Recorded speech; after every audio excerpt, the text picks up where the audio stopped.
This is a relay project. Real Talk starts right now. Here's Ryan Jesperson.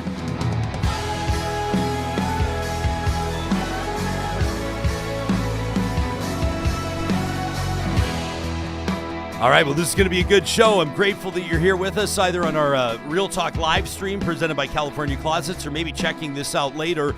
In just a second, Edmonton's Mayor Amarjeet Sohi on this $400 million fan park deal. This is sort of, I think, seen as the tit for tat. This is Edmonton getting what those in the capital city have been advocating for, what Edmontonians have argued that they are owed from the province in exchange for the UCP's support of the arena down in Calgary. It also marks, of course, one of the bigger decisions that this council has made this year, and a split decision. Certainly a vote that passed, a 9-4 vote, but those councillors that voted against, including a candidate to be Edmonton's next mayor, say they're frustrated by it. This has been a deal. These have been negotiations that have split this council, a council that doesn't exactly have the reputation of getting along great.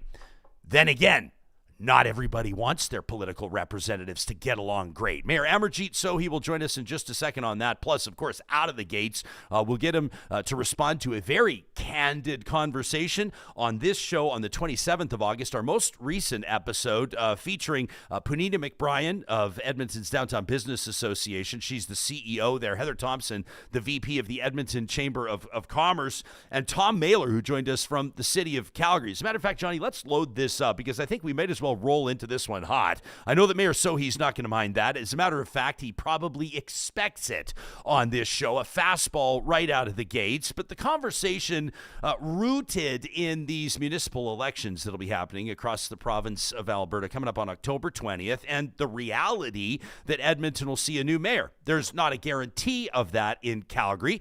It could very well be that the incumbent, Jody Gondek, keeps her seat, or perhaps a challenger, someone like former Calgary councillor Jeremy Farkas could swoop in and change the look of that council. There are big implications here. Both cities booming population-wise, different fiscal realities, but that Alberta is Calling campaign has reiterated that there are bold predictions for not just where Alberta's population is going, but what's drawing people here, what industry is going to look like, what the cities are going to look like, how the downtowns need to look. And based on that conversation, Punita McBrien, Tom Mailer, and Heather Thompson told us what they really think.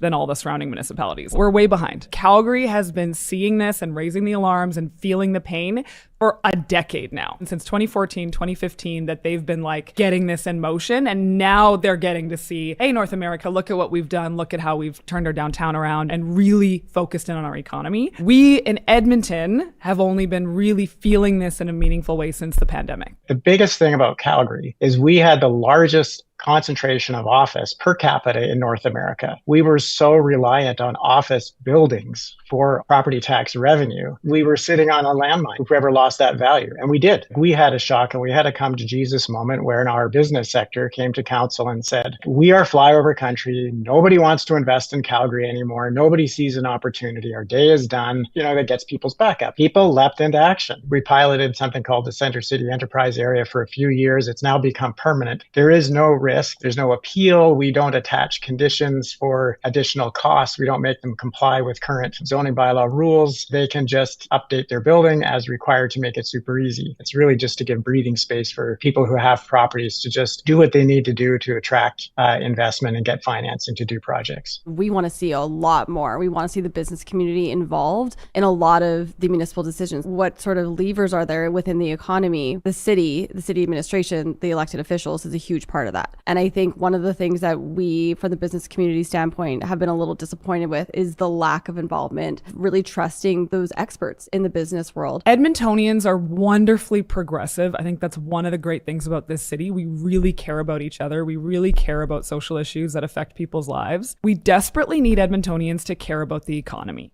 We desperately need Edmontonians to care about the economy, says Punita McBride, as we welcome His Worship, the Mayor of Edmonton, to our Real Talk studio in the historic Mercer Warehouse in downtown Edmonton, just a couple of blocks from City Hall, in our feature interview presented by Mercedes-Benz Edmonton West. Welcome back to the show. Well, thank you so much for having me. Punita sat in that seat yesterday and kind of spat fire. She told us exactly what she thought. Heather Thompson says the business community's been disappointed by their interaction or lack of consultation, I guess, with the current council. How does all that land with you? You're sitting here watching it. I think let's talk about the downtown first, right? I think there's some truth in the conversation that we had with those three individuals. And they have been champions of the downtown, particularly Punita and Heather. And our downtown and overall Edmonton has been at a disadvantage since Klein days. When Ralph Klein became the premier, they started moving head offices from Edmonton to Calgary. And ever since then, we haven't had a friendly provincial government that cared about our city as deeply as they cared about Calgary. And that is the reality that our city has faced. Then you couple that with the unique circumstances of Edmonton's geographical location being the gateway to the north, where a lot of the social issues land in Edmonton because a lot of people in northern Alberta, particularly from poor communities, come to Edmonton for social services, for healthcare services, and they get stuck in the system. And they end up staying here and accessing social services, and that is why we have seen an increased number of houselessness in our city.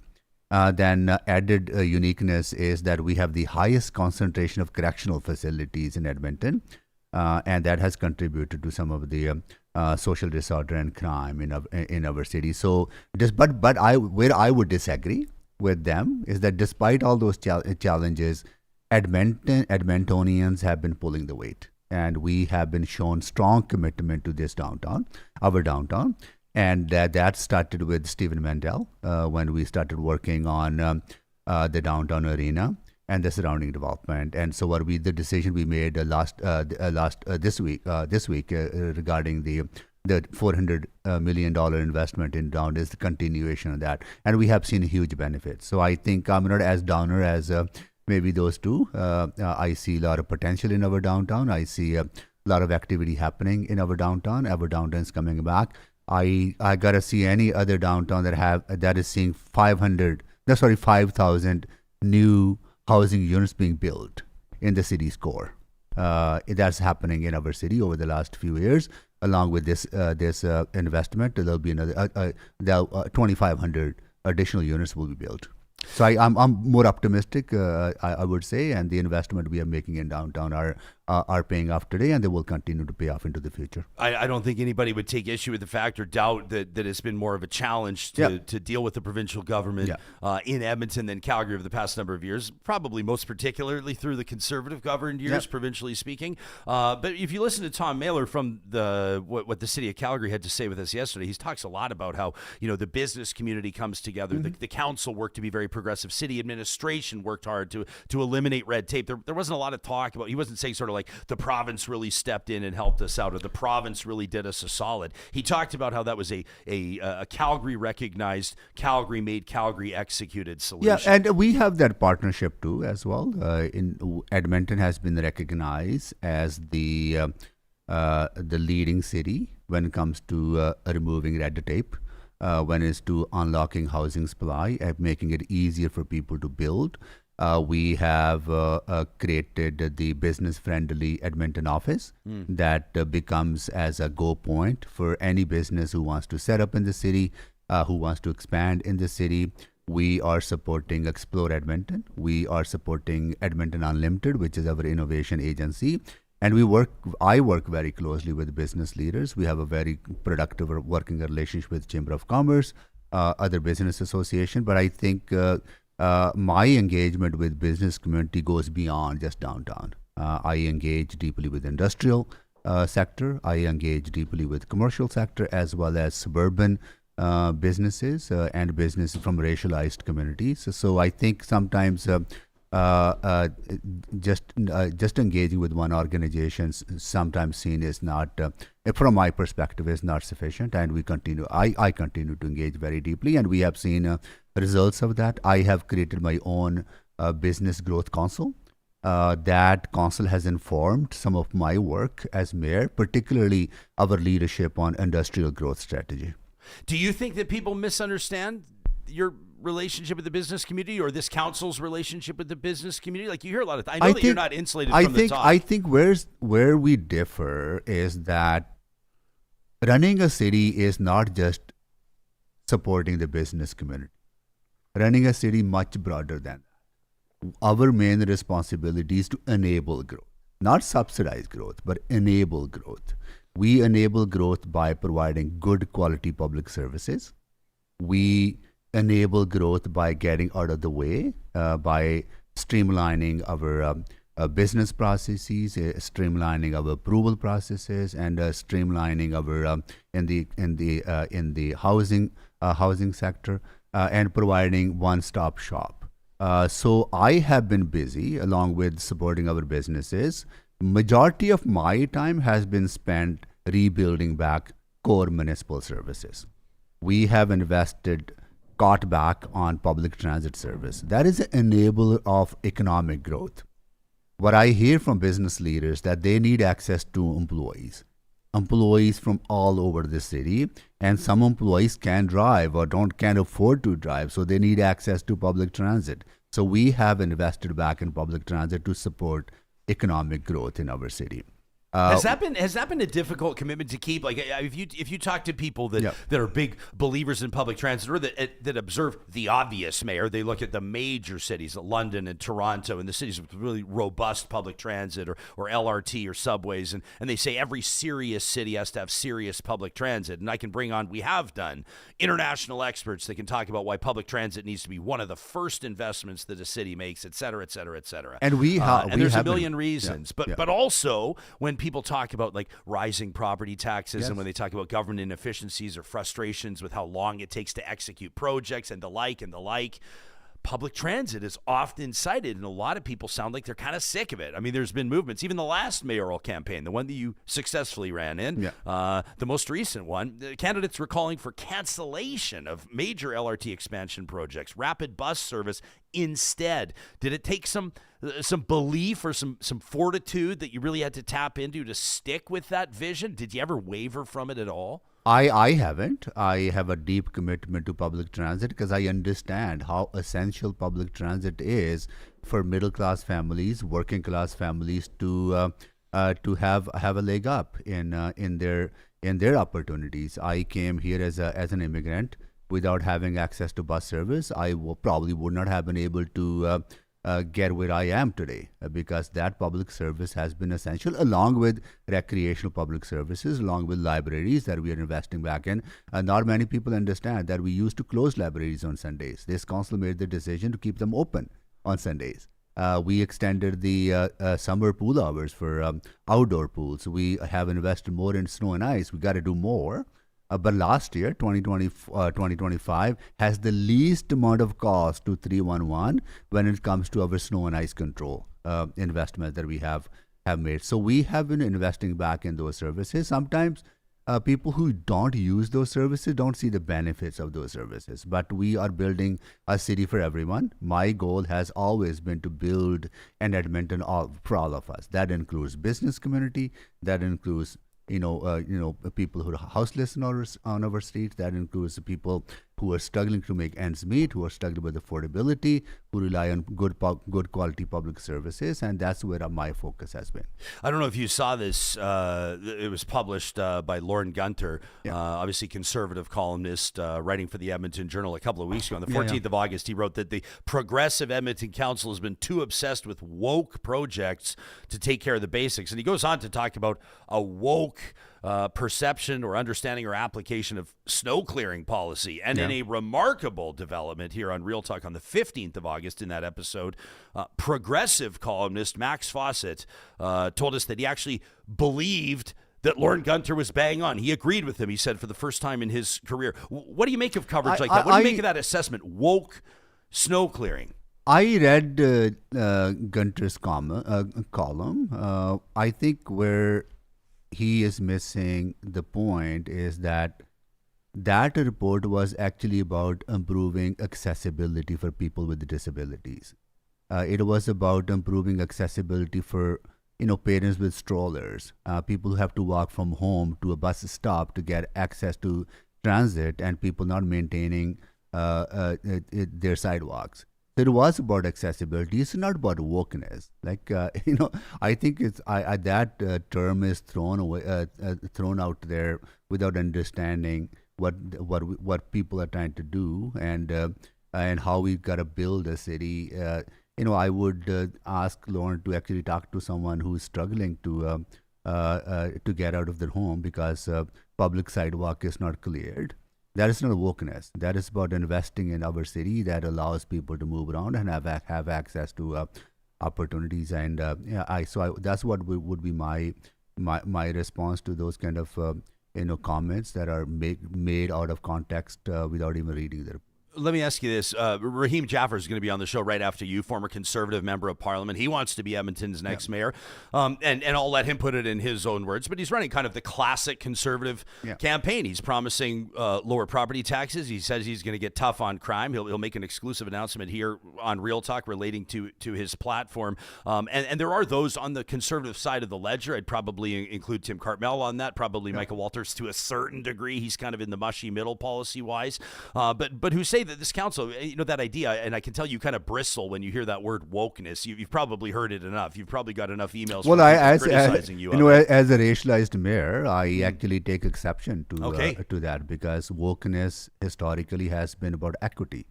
It has been fighting for justice for black people in North America. It is about fighting against racism and discrimination. It's about showing our deep commitment to reconciliation, right? So I think it's when it comes from folks who probably never experienced racism in their life, for them to throw out that kind of term out there is, I would say, is very, very disrespectful of those people who, on a daily basis, face barriers to participation in our communities based off who they are, based off their racial background or their sexual identity or many other differences that we have in our communities. We need to be celebrating those investments instead of talking them down.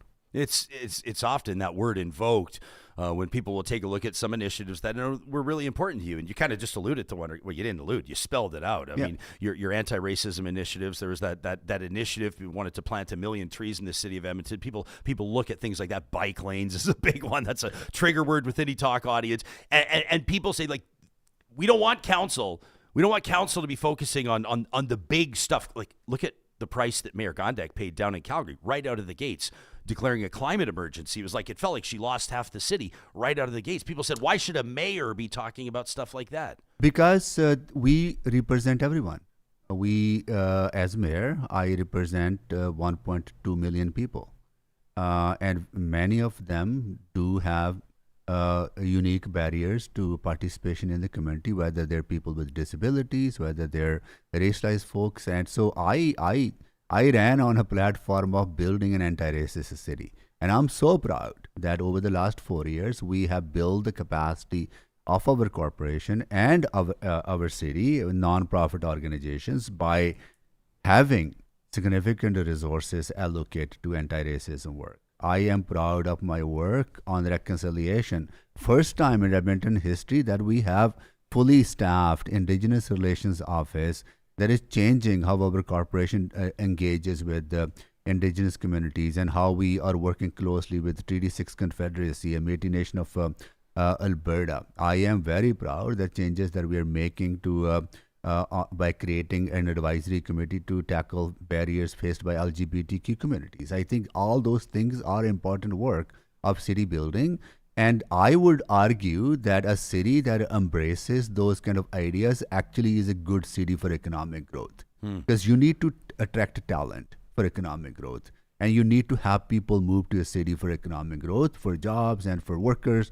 And these kind of initiatives, when you can convey them in a proper way, actually help build the image of the city. And our city is rightfully very progressive city, and we've got to continue to actually celebrate that instead of seeing that as a weakness.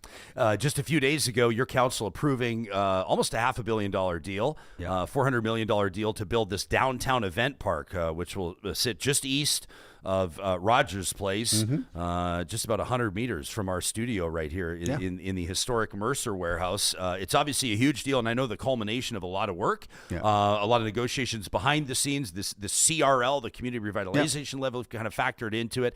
Your council, I mean, we can use supercharged, loaded words like divided on this, but it wasn't a unanimous vote, and some pretty prominent voices voting against it, including Michael Jans and Andrew Knack, who wants to be the next mayor. He says he's disappointed, says there was no housing element to this. There was supposed to be. He says, I can't understand why we're supporting it. I'll come back to the deal in a minute, but I think this journey started in 2013, 2014, when we actually started talking about downtown revitalization through CRL.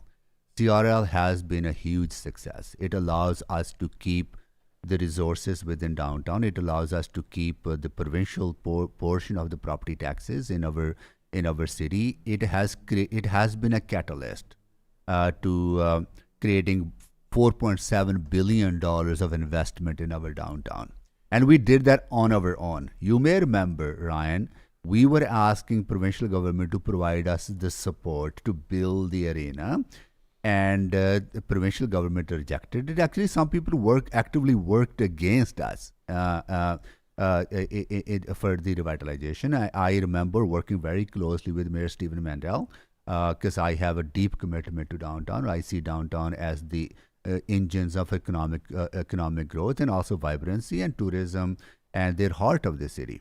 And we got it through. And it has been huge success. So this is a second phase of that investment that allows us to extend the CRL by 10 years. It allows us to build a fan park that will attract more people in our downtown.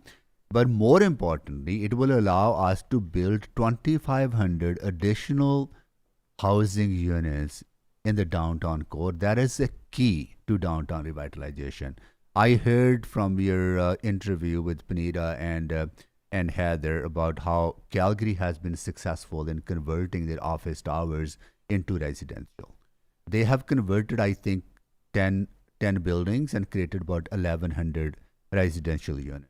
In our city, with the support from our administration under this council, we have already approved 11 towers in our city. That's 2,300 housing units. And the addition and the approval of the deal this week with OEG will build another 2,500.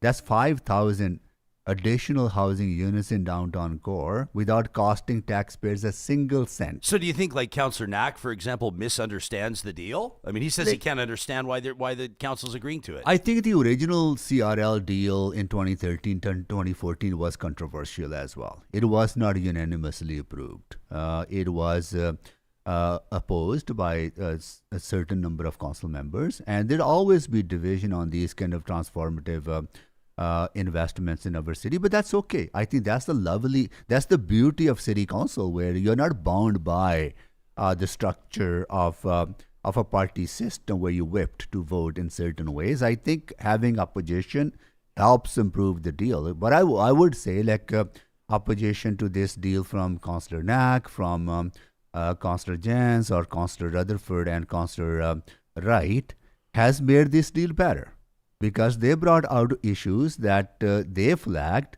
that we were able to actually tackle and include in the deal. I think healthy opposition is always important in these kind of changes. I agree with you. I mean, we're seeing some healthy debate within some of these municipal political parties right now. I mean, a pretty prominent one on infill that kind of unfolded right here on our show with Harman Candola. I'm not sure if you saw that just a few episodes ago. I would love to talk about that. I think well, let's get into it, because Harman sits here like 3 feet from me, and he says, as a city council candidate, he says infill is not an election issue. And Johnny saw me. I just about spit coffee like in about a 4-foot radius here because I couldn't believe he said it. And then he and strategist and crisis comms expert Jenny Adams kind kind of get into it. She works obviously as a political advisor, and it became one of the more heated exchanges that this show has seen in a couple of years. They called each other, by the way, on the phone after to kind of smooth things out, but I think it was an indicator of where Edmontonians are at. Johnny, you ran that unofficial, unscientific poll in our live chat, powered by Park Power, just the other day. We asked, folks if they think that infill is kind of harming or it has a negative effect on a neighborhood's character. You know what? It was like almost right down the middle. It was like 51-49. Where's your head at right now? Infill is not new issue, and infill it has always been controversial. When I got elected to council in 2007, the first infill application that we had was the development of 142nd Street and Stony Plain Road. We had 4-day-long public hearing on that rezoning. Now, that place has become a focal point. You're talking about the West Block, yeah, right? West Block. Yeah, right. that's sat there uncompleted for years. Now it's a focal point for community. It's stunning now. Right? I remember Habitats for Humanity's application to build townhomes in Beverly area in Rundle Park. Hugely controversial. 1 year later, I went to the grand opening of those townhomes. The people who were opposed were there, celebrating, handing out keys to the most vulnerable Edmontonians and welcoming them into their community. That has a layer. That has a layer there that everybody can get behind, which is like families desperate for housing find a home. Absolutely. Bit of a different story with these big towering 8-plexes mid-block and some character neighborhoods. Yeah. So Would you agree? these changes are important changes. We are making these changes because we will continue to grow as a municipality, as a city. And we need to accommodate that growth. The best way to accommodate that growth that is sustainable, that is responsible, that doesn't cost taxpayers money is to encourage infill in areas where services already exist, where infrastructure already exists. So these changes came into effect January 1st, 2024. And we have been listening. We have been engaging. A couple of months ago, we had, I think, more than 100 people signed up to have their say. And it was divided 50-50. 50% people wanted no infill or little infill, and there were other people who were supportive of infill. And we have actually made changes.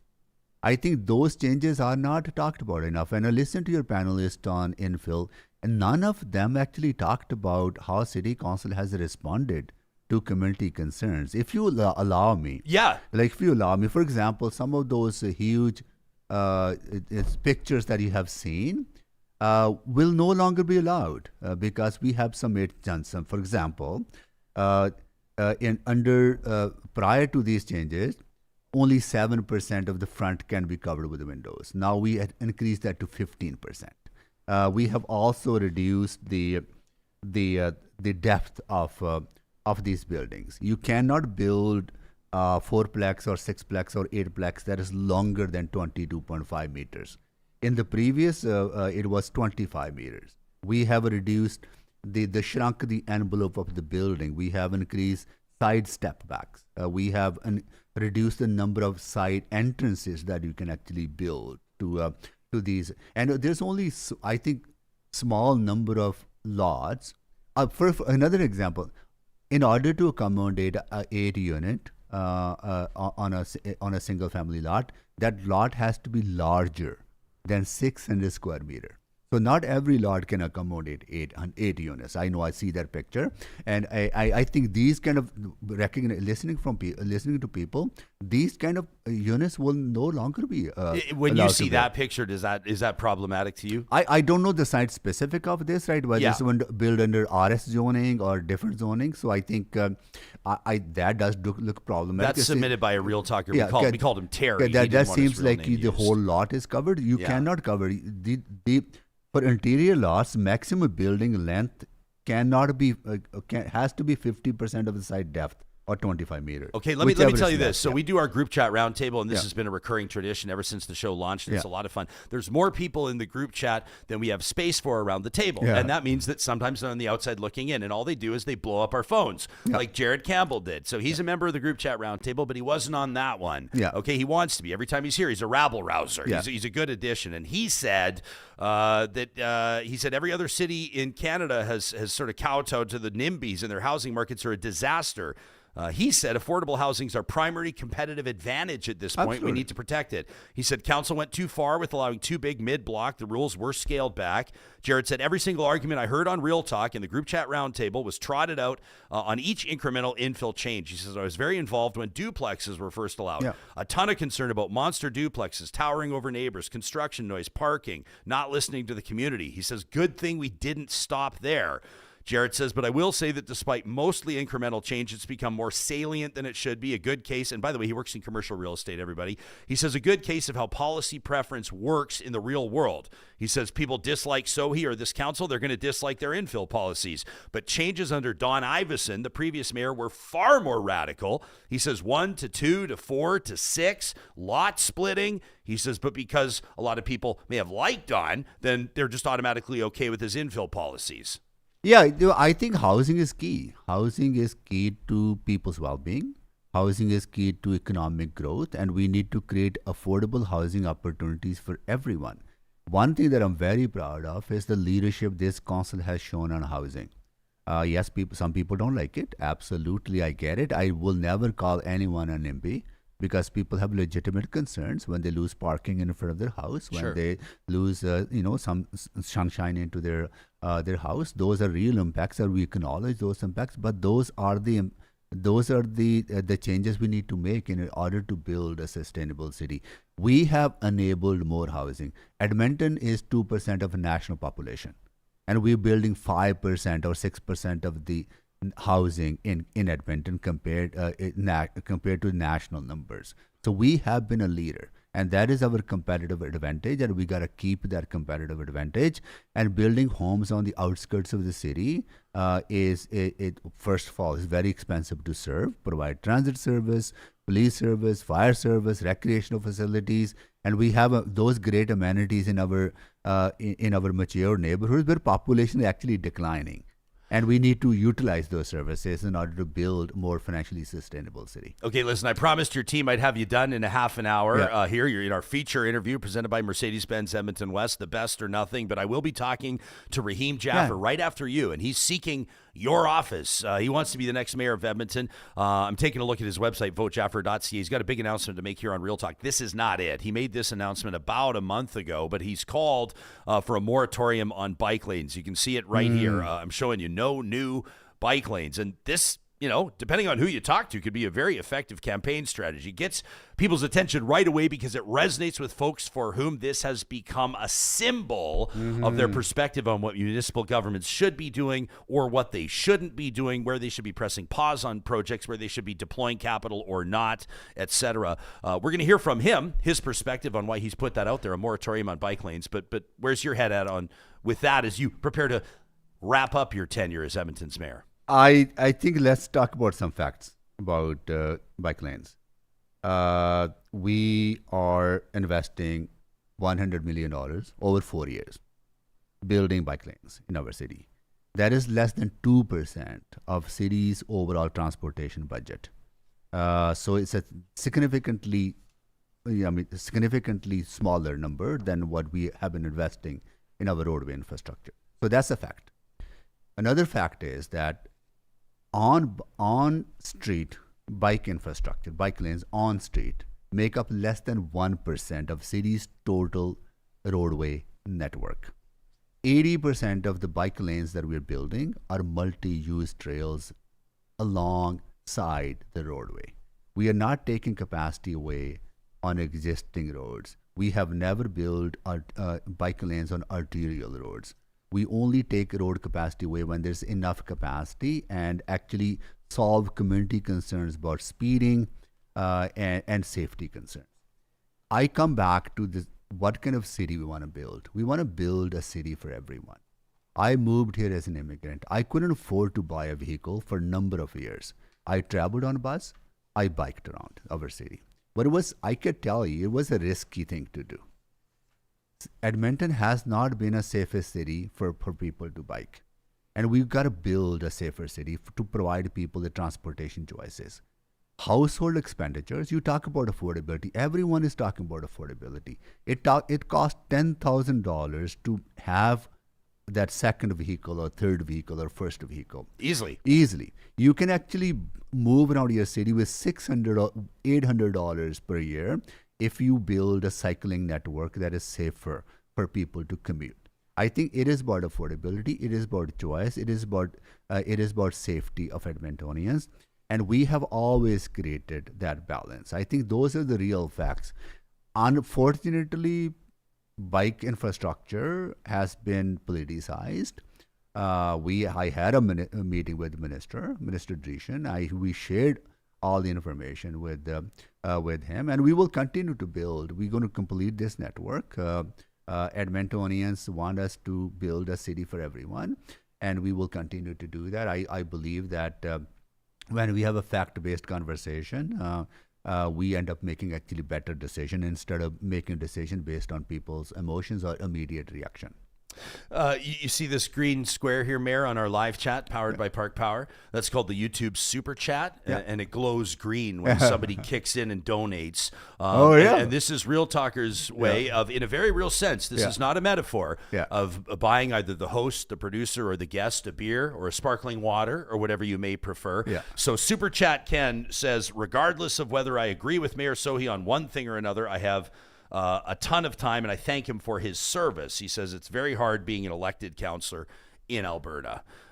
So on your way out, you hit up the Real Talk fridge if you like alcoholic and non-alcoholic options. All cold. Well, I'll take maybe a pop or there you go. You help a bottle of water. Well, recognize it's just after 9 in the morning. So. And we have a long public hearing that goes until 9 p.m. Well, maybe that's why you need a little vodka. I don't know. But in all seriousness, you've always been available for conversations. Yes. You've always, as a matter of fact, been quite eager and reached out to us when there are things that you want to address or touch on or hit head on. One thing that I missed, one thing I forgot to mention, part of that $400 million deal, the fan park, is the housing, 2,500 affordable, 2,500 housing units and fan park. The third component of that is the demolition of the old Coliseum. Yeah, that facility should have been demolished in 2017 when the new arena opened. Would have only cost us $10 million.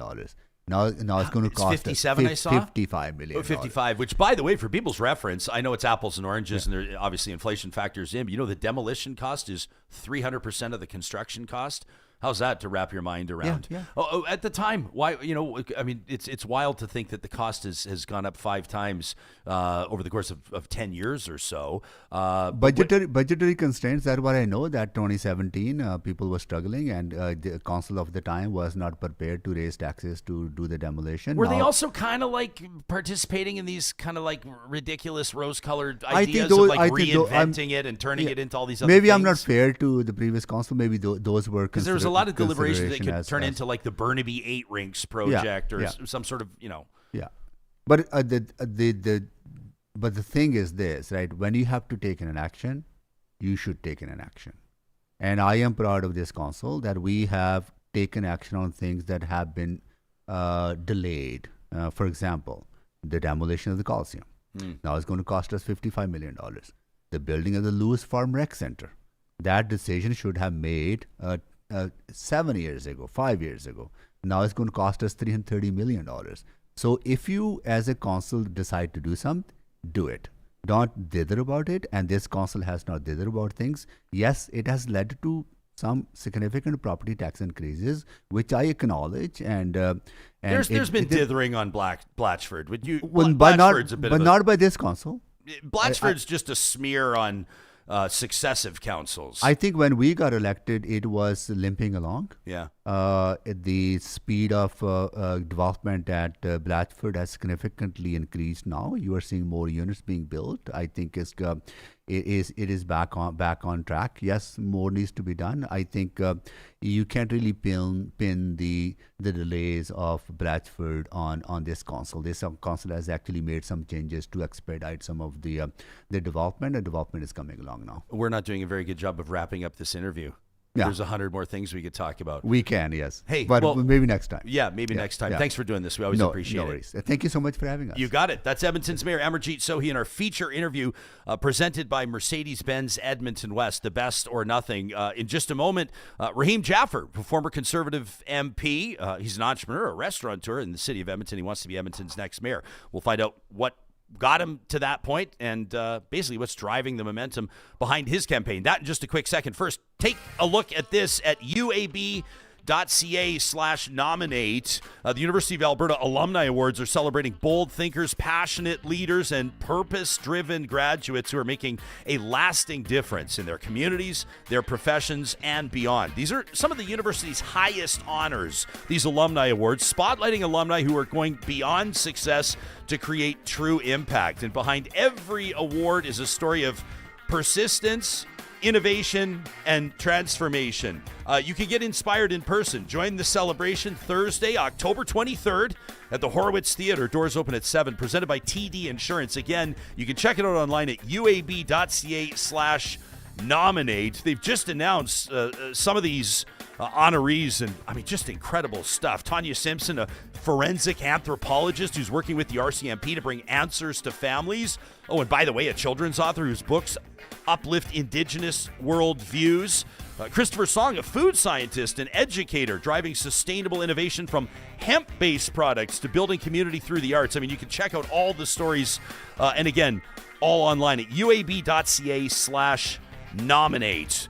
You hear us talking about Park Power all the time and how proud we are of that partnership. Park Power powering our Real Talk live chat. You can check out at parkpower.ca/Real Talk exclusive discounts on internet, electricity, and natural gas using Real Talk promo codes. When you bundle those services, internet, electricity, and natural gas, you could save $150 off your very first bill. You know, we're thrilled to partner with Park Power because they are partnering with nonprofits in the Metro Edmonton region. As a matter of fact, across the province of Alberta, your friendly local utilities provider puts their money where their mouth is, and we love how they roll. You can find out more on that. You actually choose which charity you want to support when you bring your business over to Park Power at parkpower.ca.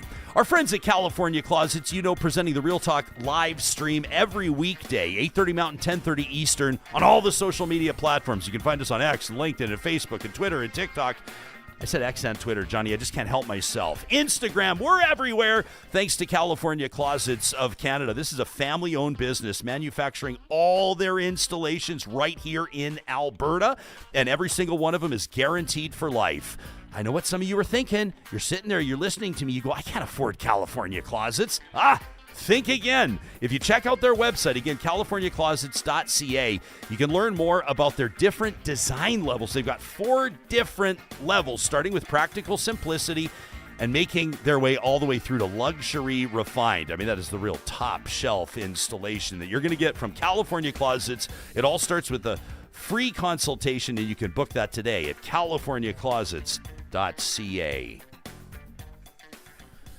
As we welcome to the Real Talk studio, in the historic Mercer Warehouse, downtown Edmonton, the former MP, a member of parliament for Edmonton Strathcona from 1997 to 2008, 25 years old, by the way, when he was first elected. Mind-blowing.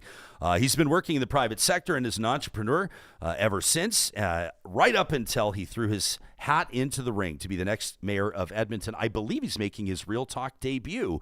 Rahim Jaffer, welcome to the show. Thank you. I always enjoy being on a show with someone who shares the same initials as me. There you go. I didn't even put 2 and 2 together. I didn't think about that. You and I have spoken like several times, and kind of our careers were kind of coming up at the same time. I remember talking to you when I was hosting Breakfast Television. You were like, I mean, you're not a kid. I don't want to be disrespectful, but you were a young guy when you were elected to the House of Commons. In a riding, by the way, I want to ask you about this that's really flip-flopped back and forth between Conservatives and New Democrats. How is the Rahim Jaffer of 2025 different from the Rahim Jaffer first elected in 1997? A lot more scars, all on the inside, of course. You know, you have growing pains. I was thrown into the limelight early, and, you know, I think I was very proud of my service because at the time when I was elected, it was with the Reform Party, and you may recall we were really big on trying to make change in Ottawa. And I think that's something that still stays with people because I remember in Strathcona, as you say, that has had much diversity and representation at all levels from political stripes to others.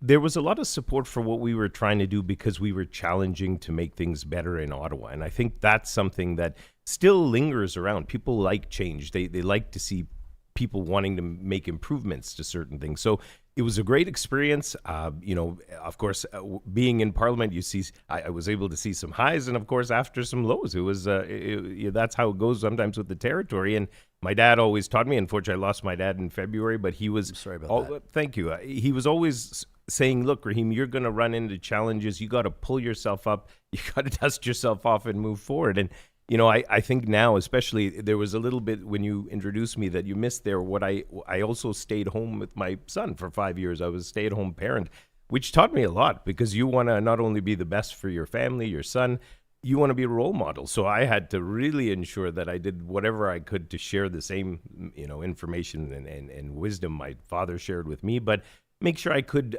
guide him through. And I was so happy to make that bond with him before getting back into business because my partner at the time, Helena, went to law school and wanted to advance herself from that. So I was able to stay with him and spend some time at home and learn about the challenges that parents face every day when it means getting their kids to school, the affordability issues they have, childcare.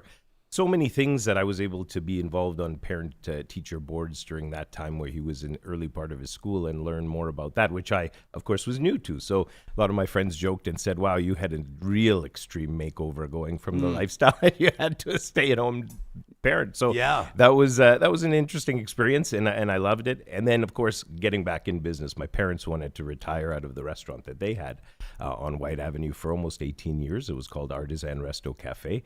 And, of course, the market was getting a little soft, so I wanted them to retire comfortably. I found two guys who I was going to mentor to stay in the business, help them get into the business.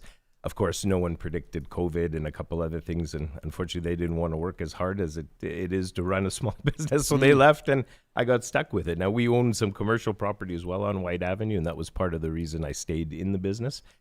You may recall there was a very long-standing restaurant in one of our tenants, the King and I, who was located around the corner from where my restaurant is now, and they closed down soon after COVID, and we were concerned, well, what's going to happen with other tenants? So I stayed in the business and managed the restaurant, and I'm proud of what we've done there because we transformed it. Now it's called Rooster Kitchen. We do a lot of live music. We support a lot of art. So we have a lot of visual arts, literary arts, and of course, music. That's there regularly with open stages on Thursday and Sunday afternoon. So it's been a community hub, which has been nice, kind of like what I did before when I was an MP, but more. People are less angry when you serve them good coffee and a nice breakfast.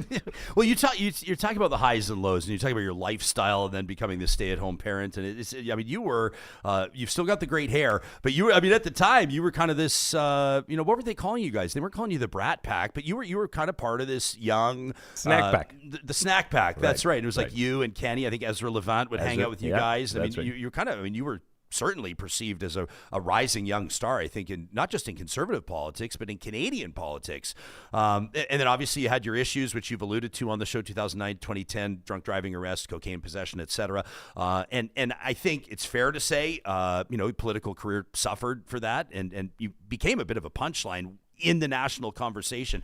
How much of the staying home, how much of the getting back into the hospitality business was like stepping out of the limelight, potentially with a vision or a goal of maybe restoring that political career and making another run at it? Was it intentional? It wasn't really. I had thought I was fortunate to have had that experience to serve the community and be an MP for as many years as I was. And I was happy being at home. I was happy getting back involved in the community and business level.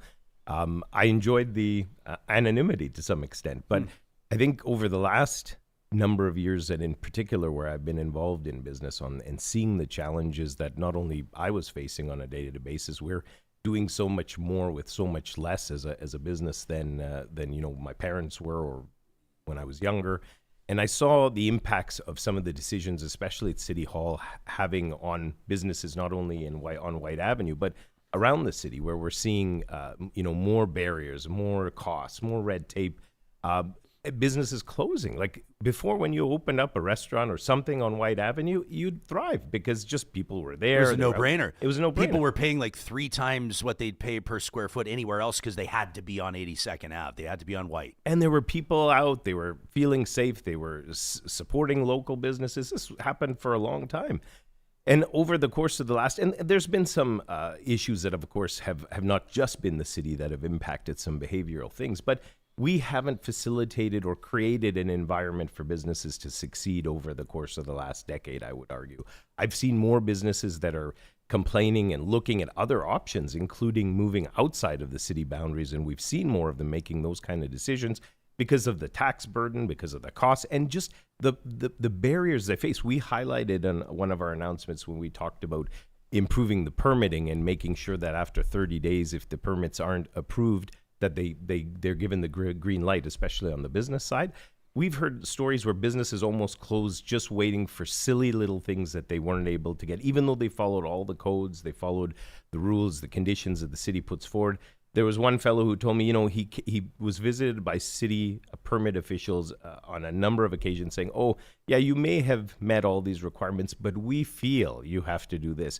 That's not their job. Their job is to make sure we facilitate business. And so I think my son in particular was hearing me complain a lot about safety. We lived off of White Avenue. I wouldn't let him walk to school. How old is he now? He's going into grade 10, starting this fall, of course. So yeah, now, of course, he's a bigger guy. He's more handsome than me, of course, and healthy and great. So that's wonderful. But he, for all that time, junior high, I remember walking to school, even, all of us, would ride our bike, whatever it was.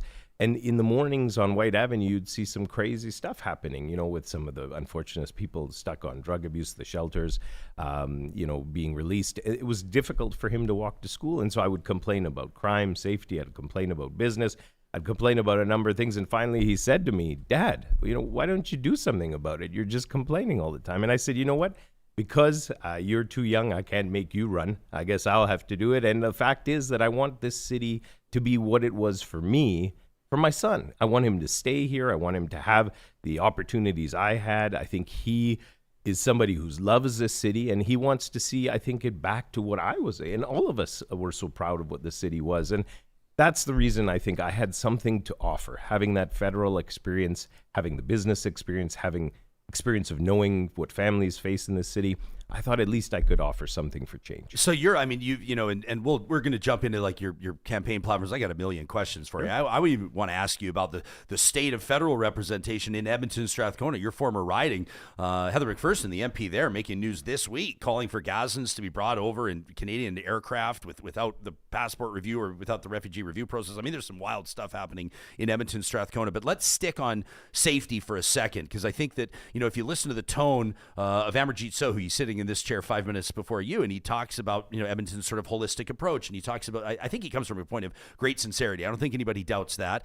He talks about the progressive nature of Edmontonians typically, and the investment in social services. There are different approaches to things like civil disobedience or public perception of safety. Some people will argue, and I think with evidence backing them, that housing's got to be a real high priority. You got to have harm reduction measures in place. You got to have restorative justice. You got to have all the things. Right. You're painting a bit of a different picture, right? Your campaign is saying we're going to take back our streets. You're talking about more officers and cracking down. Take us into your vision of the right way to address safety concerns in the capital city. Well, and I think you touched on it when it comes to personal responsibility. It seems that we've lost that concept in much of what we're doing with our policing and enforcement, where there are people clearly that are falling through the cracks, caught in poverty, dependency issues, that we need to support them. And in particular, the way the police do work has changed quite drastically over the course of the last 5 years, if not longer. So there needs to be more support to them when it comes to some of the challenges they face in dealing with every day. But at the end of the day, you need more boots on the ground, and that's what we're calling for. We're calling for a police presence in many of the communities where we've seen crime rampant, where we've seen disorder continue to thrive. I noticed even from the example on White Avenue, when we do have the community policing doing the foot patrol, getting to know the businesses, getting to know residents, and having a presence regularly, you see a complete drop in activity of crime. And in fact, one of the problems on White Avenue right now, the beat cops are fantastic. They coordinate with a lot of social service people. They're on the ground, but they usually don't have coverage between Sunday evening and Tuesday afternoon. So then that's when the spike on a crime happens, because everybody who knows that they're no longer around on the ground, that's when they perpetuate some of the crimes. Windows getting broken, back doors getting smashed in, and these costs for businesses are substantial. So I believe that I think in order to shift things back to make our cities safe, we need more of a police presence.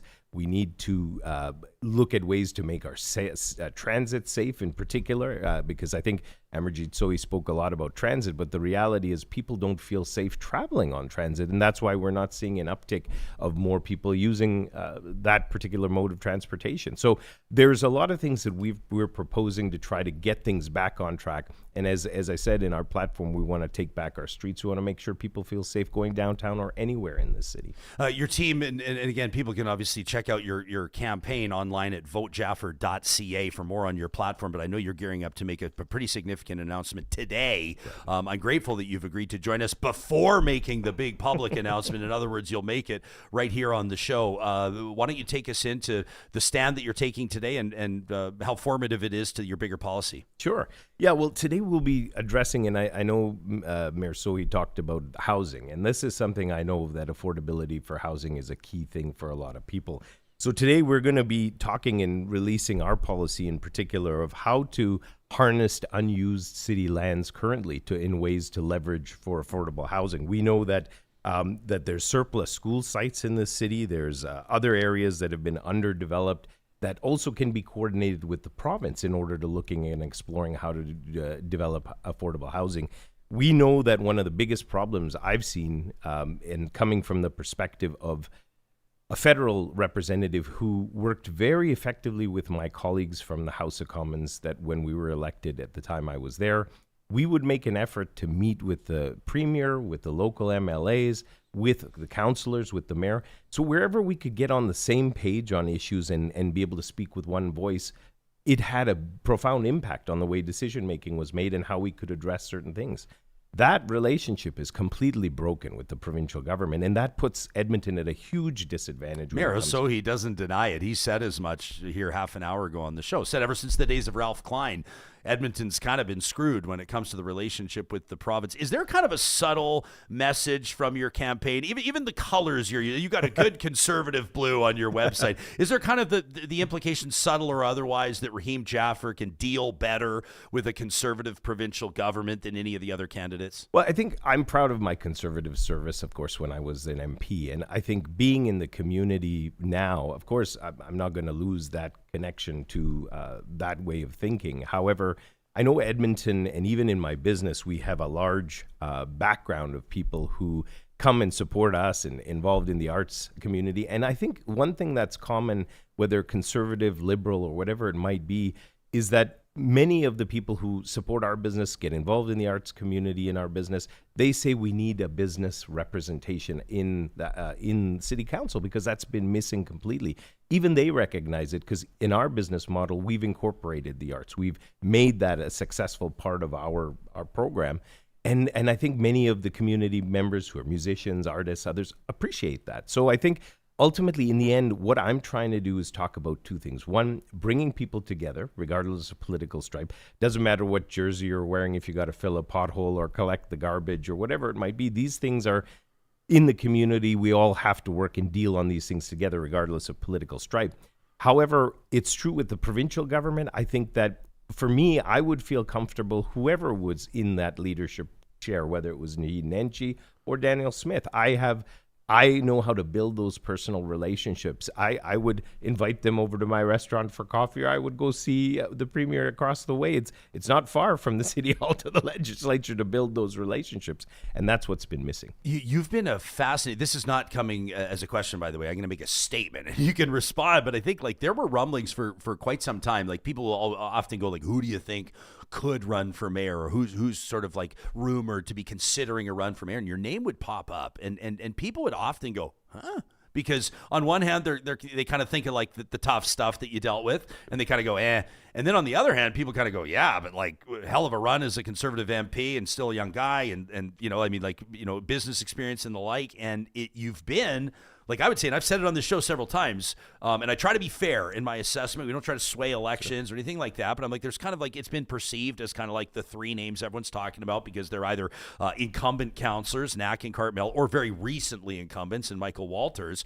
But had somebody like in the mid-2000s suggested Rahim Jaffer would run for mayor of Edmonton, quite frankly, you probably would have run away with it. And so it's been interesting for me to be privy to some internal polling on some of these campaigns. And like, quite frankly, I've promised I don't share the numbers publicly, but like, you're polling better than I think a lot of people would probably guess. So how do you kind of like, what are you hearing at the doors and how are you wrapping? Like, do you perceive yourself to be an underdog? I believe that's a good way to describe it. I think not because I think I'm not capable to do the job or that I'm not an option. I think one of the things you mentioned, having that time of service and then being back in the community. My community has always taught the value of volunteerism, of service, of being a part of the giving to your greater community. I had that opportunity at a very young age, and I think as a result of that, built a lot of connections, a lot of bridges that possibly went dormant over the last 17 years while I was... It's a long time to be out of politics. It's a long time to be out of politics. But I think one of the things that I always found, and people can, if you connect with people, if you know, as I've always been in the service industry, how to connect with people and had a genuine interest in what they're dealing with and understanding their issues, I think that lasts a long time. And that's what I'm finding. It's amazing now coming back into it. There's people reaching out to me I haven't seen for years and saying, oh, we're so excited you're back and you're doing this. So that's very encouraging. I didn't know what that would look like.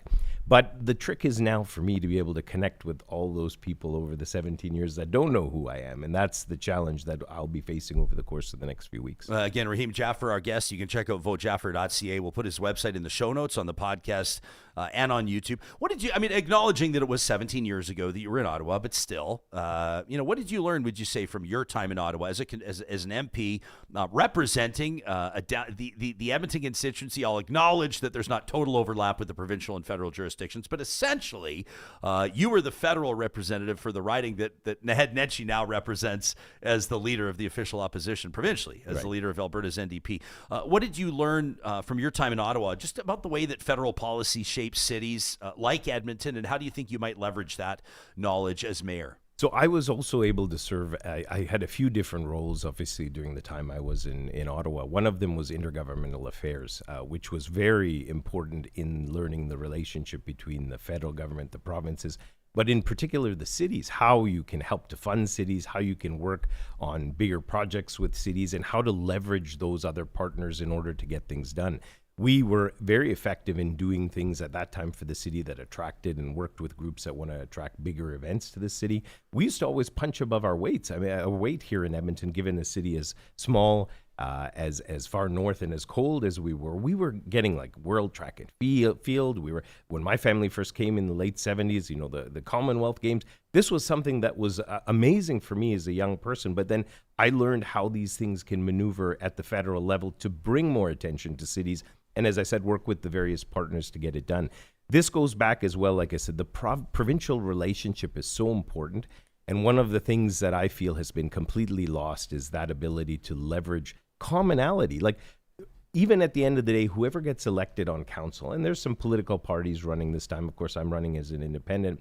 I have no problem with whoever will be elected after October 20th if I am fortunate enough to be mayor. I understand how to bring people on common ground, and then where you have differences, you focus on those sort of things later, but move forward on the commonality. And I used to have to do that in Ottawa as well when I was appointed as the chair of our government caucus.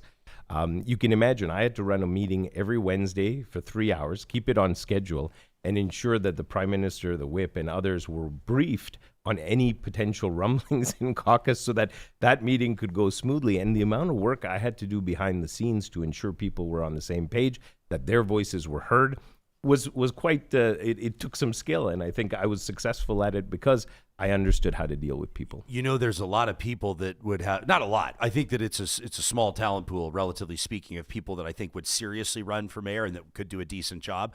But I bet you a ton of them are scared off by the assumption and probably the reality that there are some tough years ahead, in particular in Edmonton, but I think across the board, and that touches on the relationship with the provincial government, some of the big challenges, including crime, homelessness, housing crunch, managing the luxury of a boom in population and all the things. Right. The vibe I get from your campaign is, I mean, it's a loaded word and can push back if you don't like it, but almost an austerity type vibe. Like we're gonna put a moratorium on bike lanes, and we're gonna stop this, and we're gonna cut the waste, and we're gonna lower your taxes. And everybody with half a brain knows that you can't lower taxes as labor costs increase and everything else without making some pretty tough decisions and cutting some key programs. Are you putting forward an austerity platform? So I think what we're doing is we're putting forward a platform that's based on common sense and back to basics. This is, I think, something that the city has forgotten over the course of the last decade, even potentially longer. If you look and see a number of areas or competencies that the city is involved with, there is a host of areas that they're completely out of their lane when it comes to what a municipal government should be focused on.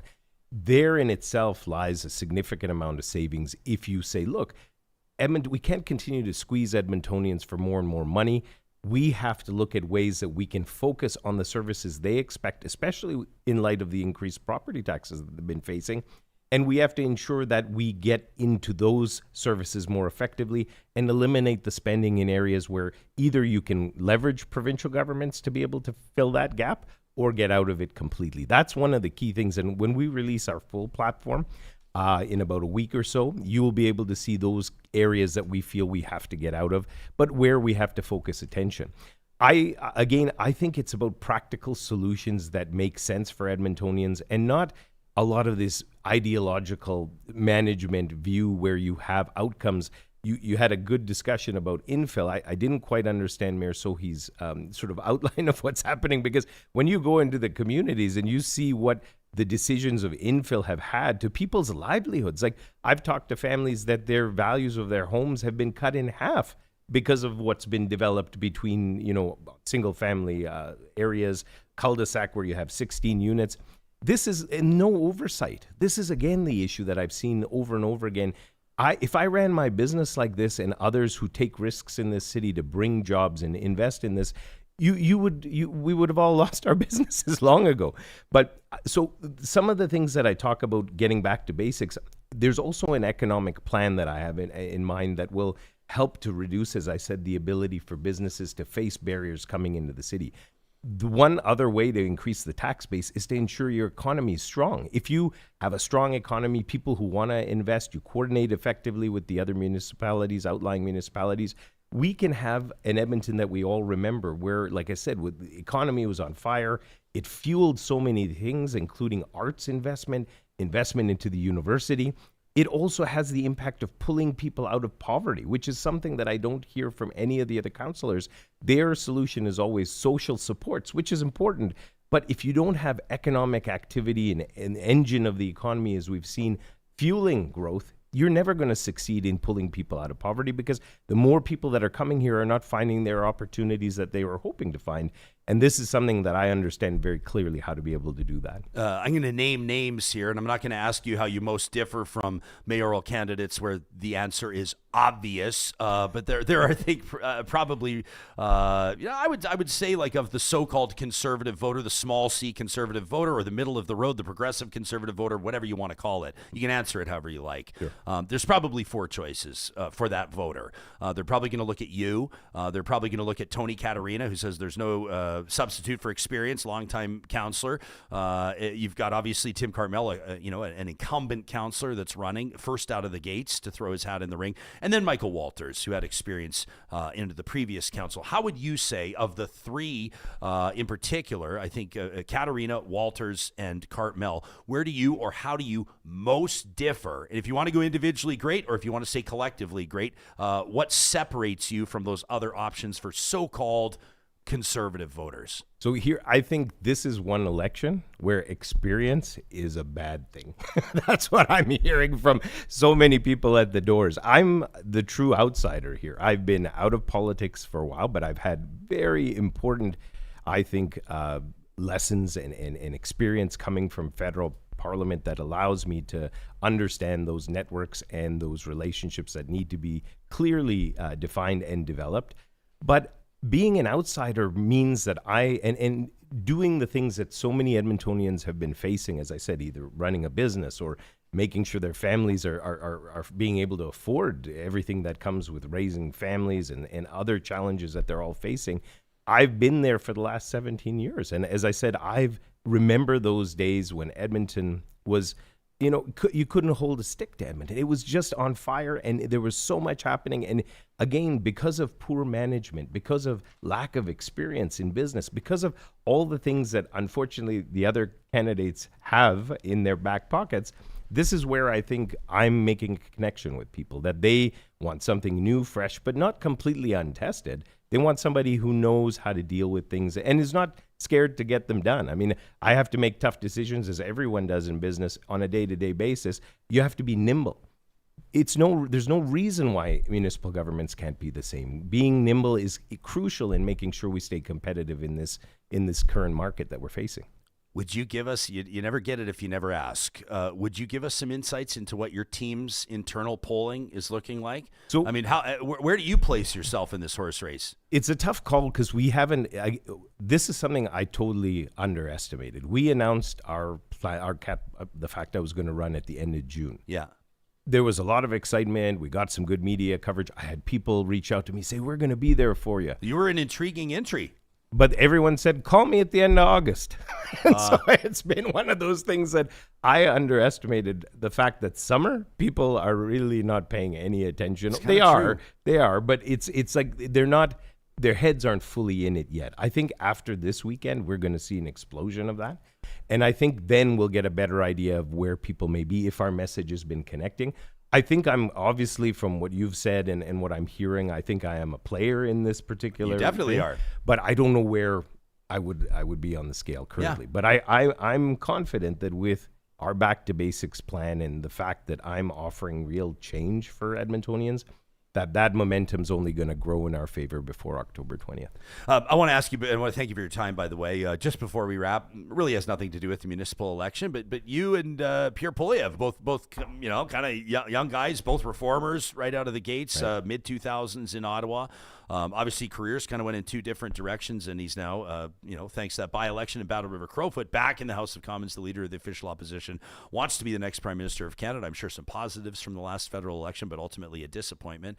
The Conservative Party that you once represented has shifted quite a bit, I think, in tone and direction and membership since you were in Parliament. Do you still identify with it? Do you still stay in touch with Mr. Poilievre? Has your political perspective changed? Where are you at? Well, I like I said, I'm proud of the Conservative representation that I was able to provide, and I think it was quite successful representation if you consider I was there for almost 12 years.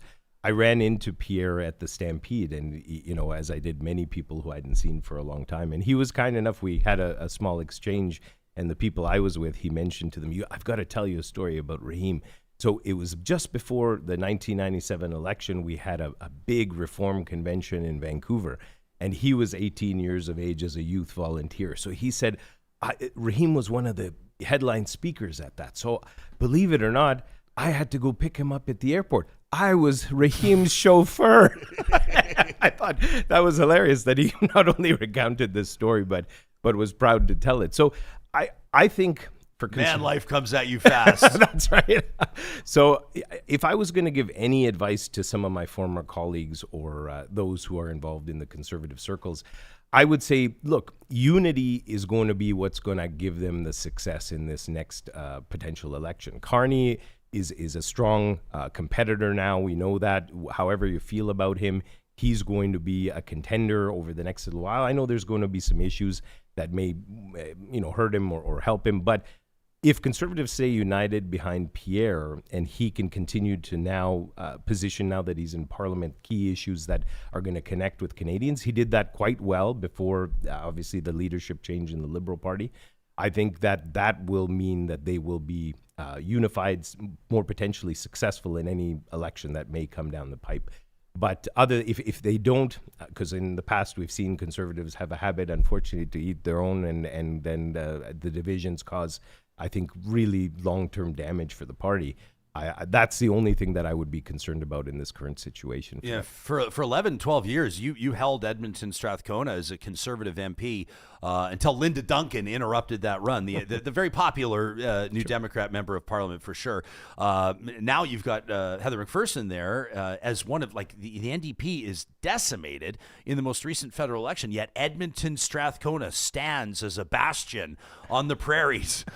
For today's New Democrats, could you see a day? I mean, you're knocking doors in that riding, and of course around the city. Yeah. But you do business, or at least are you stepping away from your businesses? I have to imagine. Or it's been tough. That's been one of the biggest challenges I think in this campaign is that I've tried to look at options. Being a small business, margins are tight, so I'm still there in the mornings. I'm helping out. Okay, so you're walking these sidewalks every single day. Yeah. Can you see a day where Edmonton Strathcona federally goes back Conservative? I think it really depends now on which direction the NDP goes in. I think they, as you said, took a big beating, and I think a lot of people had stayed loyal to the NDP in that area because I think provincially the leader was there, federally they had representation, so there was a lot of co-relations and in the fact that they were able to support each other. But I think that people aren't going to just give them a green card over the course of the next little while. They're going to have to reinvent themselves to make a real connection with people. I remember doing that back in the Reform Party days. We talked about issues that people were concerned about, that the West was concerned about. We made a connection, and people wanted that kind of change. If they aren't able to do that, they're going to lose relevance more and more. And I don't think that hold either for Nenshi or for Heather, will stay strong. Because we saw a slip even for her in that last election. I think she had lost about 5,000 votes. That's still, I mean, you couldn't shake a stick at her. She still won. But the fact is that can continue to erode as other political issues are coming up and how relevant they might be. For sure. People can dig in, and you've promised more to come on your platform, but what your team has released to this point, votejaffer.ca for all of Edmonton, reads the headline. You can check out how Rahim would stop the infill madness. He touched on that, a 30-day or yes policy to end permit delays, taking back our streets, a moratorium on bike lanes, and more. Again, that's votejaffer.ca. Rahim Jaffer joining us live in the Real Talk studio in the historic Mercer warehouse. Thanks for doing this. Yeah, no, it's a pleasure. Yeah, and there will be more detail on the affordability issue. I think one of the things that we have not explored effectively on affordability of housing is the idea of creating a cooperative model in order to be able to develop housing. We're going to be expanding on that as well, because I think a lot of, again, when I talk and took a shot at the other candidates, I mean, experience seems to have got us into the position that we're in now, where we have rampant crime, we have housing shortages, we have an economy that's not strong. We have a number of problems that I think, like I said, we have real solutions to come up with. And there needs to be some thinking outside of the box, and maybe being out of politics and not trying to find the balance that some of my competitors are trying to find in order to win. I don't necessarily need this job. I want to see Edmonton be better, and that's why I got involved in this particular race. I think people will be very excited about the platform as we release it within, as I said, about a week and a half, because it's just key things that Edmontonians have wanted. They want to see changed. I was fortunate to have a number of town halls over the course of the summer where a lot of them were very well attended, and we heard raw emotion, the things that Edmontonians feel they need to focus on. And here's something that I think is, it shouldn't be a novel idea, but when I was a member of parliament, I had 3 to 4 town halls a year in different parts of my riding where I would invite people to come out. And sometimes those town halls got ruckus. People had a lot to say. They would beat me up a little bit. But the fact that I gave them a chance to have a say, I took away what I could from hearing from them. They appreciated that so much. It brought the pressure and temperature down in many respects because you gave them an outlet. City Hall is such a wonderful building. It's an open auditorium. Why there's not that kind of public engagement on a regular basis, inviting people in and saying, hey, what are we doing well? What are we doing wrong? I'm going to make sure, if I'm elected after October 20th, to open that building down, up from lockdown, and have public town halls there and invite the councillors who want to join me. They're more than welcome to join. But be accountable for people, because that's something I'm hearing over and over again. They feel this current council and those choices that are affiliated with it, they don't understand accountability. Probably, I mean, to be fair, that shooting really messed things up at City Hall. Oh, Do you know what I mean? Oh, Though, sure, with of course. I think there was like right. COVID and then the shooting. Right. But you're right. It's undeniable. I always use the word vibe. I just think it says a million things. But Right. like the vibe at City Hall Right. is definitely different now. And then, I mean, I think an engaged citizenry, people have, typically speaking, once every 4 years, at least from a municipal standpoint, to kind of like air their grievances and try to like really make an informed decision on who they're going to send, not just to the mayor's office, but who their council will be as well. And this one, honestly, it's a wide open race. I want to thank you for making time for us. Thanks to your team, and good luck the rest of the way. Yeah, appreciate it. Yeah, Thanks, you got Ray. it. Yeah. Rahim Jaffer, candidate for mayor of Edmonton. Again, you can check out his website. That's votejaffer.ca. A recent conversation, we were talking a lot about business. We're talking a lot about making things happen in the Metro Edmonton region across the province of Alberta. Did you happen to catch Marshall McAllister on our show last week? This is a great conversation asking, would Albertans actually get rich by separating from Canada? Marshall joined us on August 21st, just after our conversation with Alberta separatist Jeff Rath. And Marshall, he's the founder. He's calling the shots there at North Road Investment Council. Just laid it out for us. Talked about the performance of the Canada pension plan versus an Alberta pension plan. He talked about international investment, investor confidence. Great advice from a steady hand and a studied voice. Marshall is our go-to for financial analysis. If your family is looking at retirement or wealth planning, and you want to make sure that your years of hard work continue to deliver security for you and your family, may I humbly recommend a visit to northroadic.com. That's where you can find North Road Investment Council online. Connect with Marshall, Carey, and their team. You can also sign up for their monthly newsletter. Again, that's North Road Investment Council at northroadic.com. Our friends at Kubi Renewable Energy, in particular Solar by Kubi, well, they got a lot of satisfied customers year-round, but this time of year is when everybody loves the fact that they made that investment in solar, right? Imagine opening your electricity bill. Imagine opening your power bill and not flinching. That's what solar can do. By producing your own power, you can save between 20 to 100% of your electricity costs. Most systems paying for themselves these days in 5 to 10 years. Plus, there's net metering.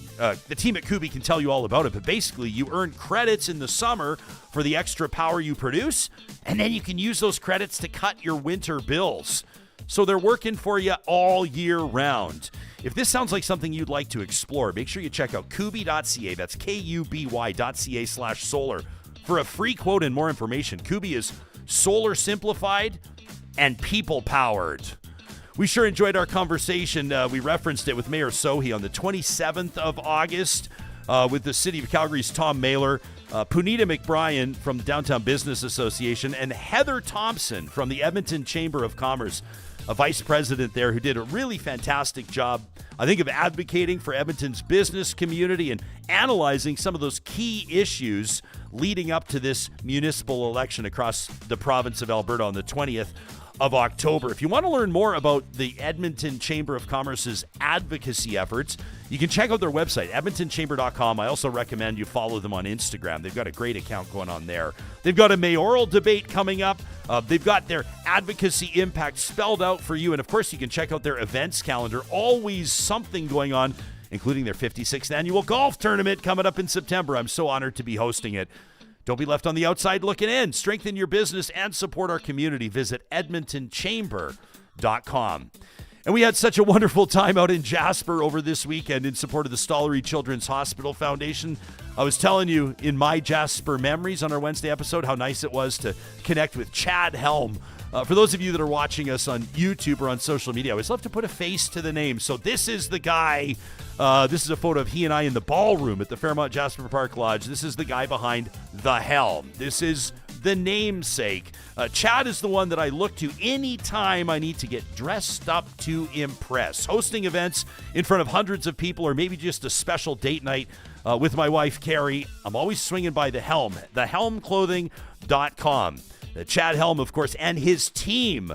They're founded in Edmonton, a contemporary 3-story retail experience in Edmonton's downtown core. Look at that guy. Look at that smile.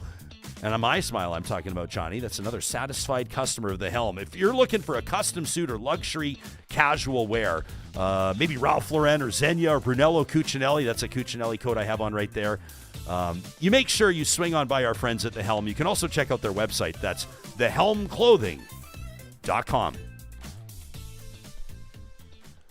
Johnny, we haven't spoken yet this episode. There's been a lot of moving parts. A lot of things happening here. Yeah. Mayor Sohi, Rahim Jaffer, a lot to talk about. Our Real Talk live chatters going on. I just said Renee. Renee, thank you so much. It was $7 in the super chat. Thank you so much. Wanted to get this comment on the record. Did Renee? Says conservatives govern for themselves, not everybody.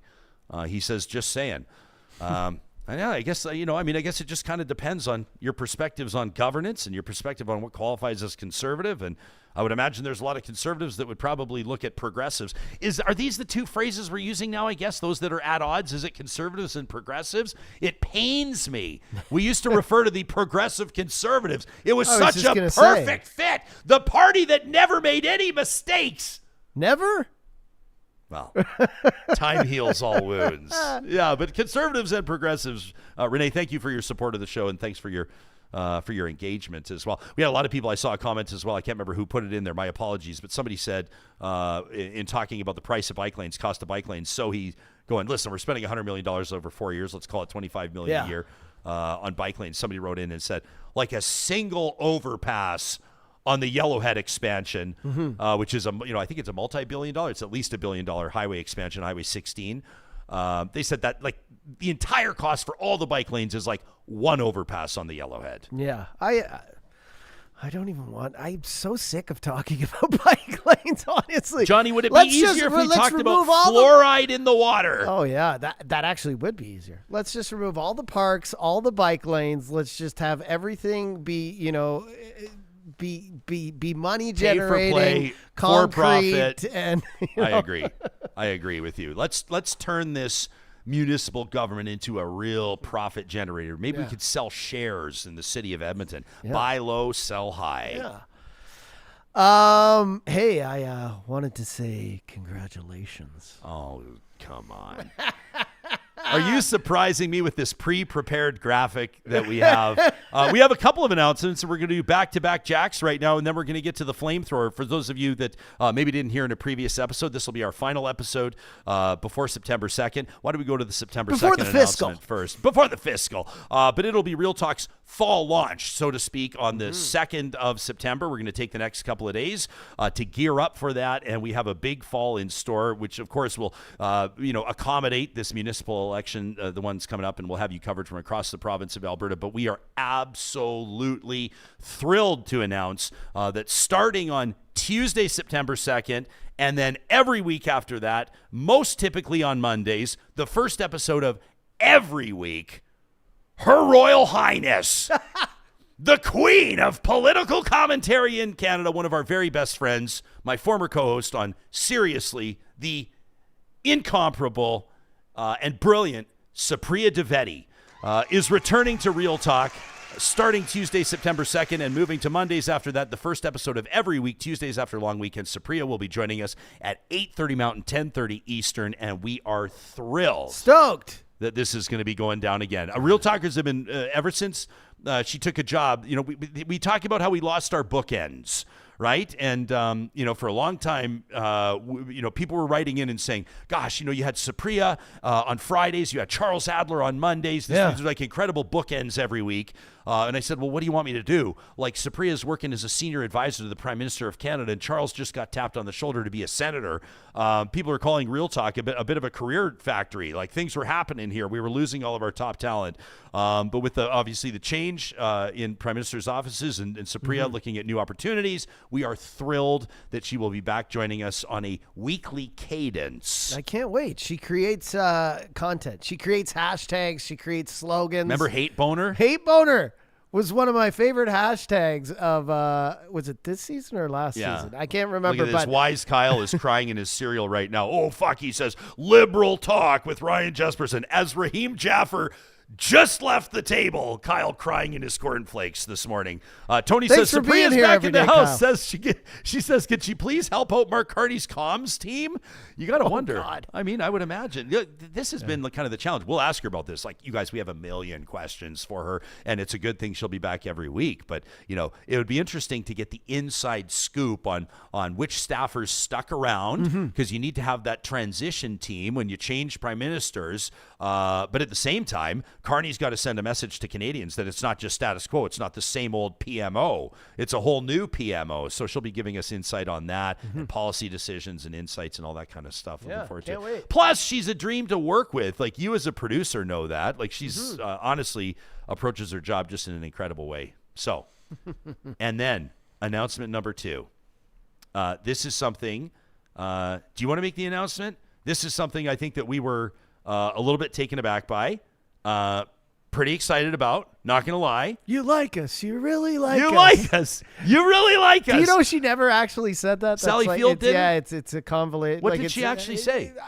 It's not the same, but that's the line. You like me. You really like me. Yeah. She actually said something different, but it's often equated to her. Really? But yeah. It's one of those. What's that thing where your memory's wrong? Like when you think the Monopoly man had a monocle, but he really doesn't. He doesn't? No. I don't know.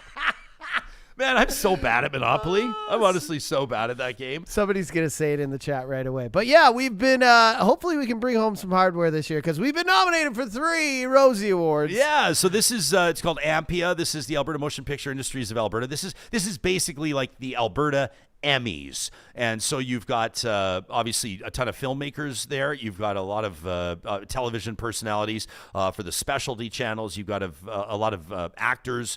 You've got a lot of talent behind the scenes, producers, lighting directors, editors, and the whole 9 yards. It's a real creative types. Significant celebration. And you and I were thrilled actually just a couple of days ago to receive word that we had been nominated in 3 categories for the 2025 Rosie Awards. Number 1, Best Podcast, which is a huge honor. This is actually, Johnny, the first year in AMPIA history that they will be awarding Best Podcast. Great year to win. It's a great year to win. Knock on wood. I've been nominated for Best Host for our Jasper wildfire coverage, which means a lot to me. I would also like to tell you, we referenced Sally Field. May I also reference Susan Lucci?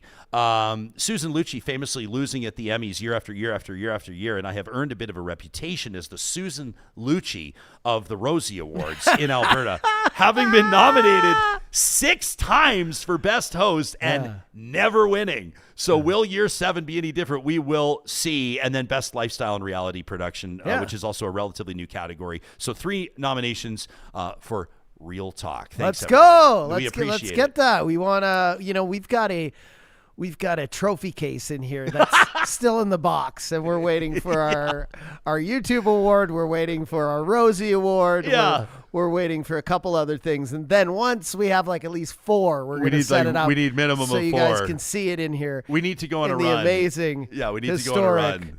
Mercer building, which, by the way, I know you wanted to see some of these the other day, but like, look, this is where we work, guys. So don't be jealous, but it's it's the heart of the city.